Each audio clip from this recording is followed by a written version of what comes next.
গত কয়েকদিন আগে পর্যন্ত যে দুবাই নানানভাবে বিশ্বের শ্রেষ্ঠতম দেশের মধ্যে স্থান অধিকার করেছিল, সেই দেশের আজ এমন ভয়াবহ অবস্থা দেখে মানুষও ভাবছেন প্রকৃতির সঙ্গে এক্সপেরিমেন্ট করতে গেলে কি হয়।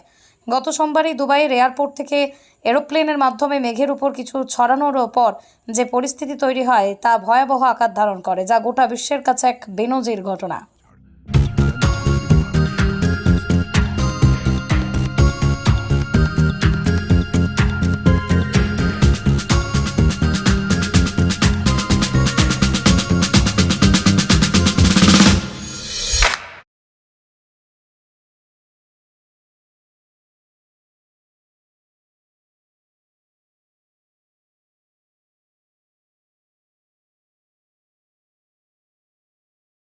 খবরটি ভালো লাগলে আমাদের চ্যানেলটি সাবস্ক্রাইব করুন এবং পাশে থাকুন। খবর আরামবাগ, যে কথা কেউ বলে না, আপনার পাশে, আপনার সাথে।